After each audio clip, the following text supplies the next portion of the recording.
The opera ghost really existed. The opera ghost really existed. He was not, as was long believed, a creature of the imagination of the artists, the superstition of the managers, or a product of the absurd and impressionable brains of the young ladies of the ballet, their mothers, the box-keepers, the cloak-room attendants, or the concierge. Yes, he existed in flesh and blood, although he assumed the complete appearance of a real phantom, that is to say, of a spectral shade. When I began to ransack the archives of the National Academy of Music, I was at once struck by the surprising coincidences between the phenomena ascribed to the ghost and the most extraordinary and fantastic tragedy that ever excited the Paris upper classes.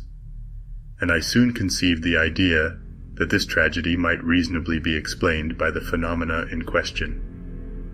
The events do not date more than 30 years back, and it would not be difficult to find at the present day, in the foyer of the ballet, old men of the highest respectability, men upon whose word one could absolutely rely, who would remember as though they happened yesterday the mysterious and dramatic conditions that attended the kidnapping of Christine Daae, the disappearance of the Vicomte de Chagny, and the death of his elder brother, Count Philippe, whose body was found on the bank of the lake that exists in the lower cellars of the opera on the Rue Scribe side. But none of those witnesses had, until that day, thought that there was any reason for connecting the more or less legendary figure of the opera ghost with that terrible story. The truth was slow to enter my mind, puzzled by an inquiry that at every moment was complicated by events which, at first sight, might be looked upon as superhuman. And more than once, I was within an ace of abandoning a task in which I was exhausting myself in the hopeless pursuit of a vain image. At last, I received the proof that my presentiments had not deceived me, and I was rewarded for all my efforts on the day when I acquired the certainty that the opera ghost was more than a mere shade. On that day, I had spent long hours over the memoirs of a manager, the light and frivolous work of the too skeptical Moncharmin, who, during his term at the opera, understood nothing of the mysterious behavior of the ghost, and who was making all the fun of it that he could at the very moment when he became the first victim of the curious financial operation that went on inside the magic envelope. I had just left the library in despair when I met the delightful acting manager of our National Academy, who stood chatting on a landing with a lively and well-groomed little old man, to whom he introduced me gaily. The acting manager knew all about my investigations and how eagerly and unsuccessfully I had been trying to discover the whereabouts of the examining magistrate in the famous Chagny case, Monsieur Faure. Nobody knew what had become of him, alive or dead, and here he was back from Canada, where he had spent 15 years, and the first thing he had done on his return to Paris was to come to the secretarial offices at the opera and ask for a free seat. The little old man was Monsieur Faure himself. We spent a good part of the evening together, and he told me the whole Chagny case as he had understood it at the time. He was bound to conclude in favor of the madness of the Viscount and the accidental death of the elder brother for lack of evidence to the contrary, but he was nevertheless persuaded that a terrible tragedy had taken place between the two brothers in connection with Christine Daae. He could not tell me what became of Christine or the Viscount. When I mentioned the ghost, he only laughed. He too had been told of the curious manifestations that seemed to point to the existence of an abnormal being, residing in one of the most mysterious corners of the opera, and he knew the story of the envelope, but he had never seen anything in it worthy of his attention as magistrate in charge of the Chagny case, and it was as much as he had done to listen to the evidence of a witness who appeared of his own accord and declared that he had often met the ghost. This witness was none other than the man whom all Paris called the Persian, and who was well known to every subscriber to the opera. The magistrate took him for a visionary. I was immensely interested by this story of the Persian. I wanted, if there were still time, to find this valuable and eccentric witness. my luck began to improve, and I discovered him in his little flat in the Rue de Rivoli, where he had lived ever since, and where he died 5 months after my visit. I was at first inclined to be suspicious, but when the Persian had told me, with childlike candor, all that he knew about the ghost, and had handed me the proofs of the ghost's existence, including the strange correspondence of Christine Daae, to do as I pleased with, I was no longer able to doubt. No, the ghost was not a myth. I know, been told that this correspondence may have been forged from first to last by a man whose imagination had certainly been fed on the most seductive tales. But fortunately I discovered some of Christine's writing outside the famous bundle of letters, and on a comparison between the two, all my doubts were removed. I also went into the past history of the Persian, and found that he was an upright man, incapable of inventing a story that might have defeated the ends of justice. This, moreover, was the opinion of the more serious people who, at one time or other, were mixed up in the Chagny case, who were friends of the Chagny family, to whom I showed all my documents and set forth all my inferences. In this connection, I should like to print a few lines which I received from General D. Sir, I cannot urge you too strongly to publish the results of your inquiry. I remember perfectly that, a few weeks before the disappearance of that great singer, Christine Daae, and the tragedy which threw the whole of the Faubourg Saint-Germain into mourning, there was a great deal of talk, in the foyer of the ballet, on the subject of the ghost, and I believe that it only ceased to be discussed in consequence of the later affair that excited us all so greatly. But if it be possible, as after hearing you I believe, to explain the tragedy through the ghost, then I beg you, sir, to talk to us about the ghost again. Mysterious though the ghost may at first appear, he will always be more easily explained than the dismal story in which malevolent people have tried to picture two brothers killing each other who had worshipped each other all their lives. Believe me, etc. Lastly, with my bundle of papers in hand, I once more went over the ghost's vast domain, the huge building which he had made his kingdom. All that my eyes saw, all that my mind perceived, corroborated the Persian's documents precisely, and a wonderful discovery crowned my labors in a very definite fashion. It will be remembered that, later, when digging in the substructure of the opera, before burying the phonographic records of the artist's voice, the workman laid bare a corpse. Well, I was at once able to prove that this corpse was that of the opera ghost. I made the acting manager put this proof to the test with his own hand, and it is now a matter of supreme indifference to me if the papers pretend that the body was that of a victim of the Commune. The wretches who were massacred under the Commune in the cellars of the opera were not buried on this side. I will tell where their skeletons can be found in a spot not very far from that immense crypt, which was stocked during the siege with all sorts of provisions. I came upon this track just when I was looking for the remains of the opera ghost, which I should never have discovered but for the unheard-of chance described above. But we will return to the corpse, and what ought to be done with it.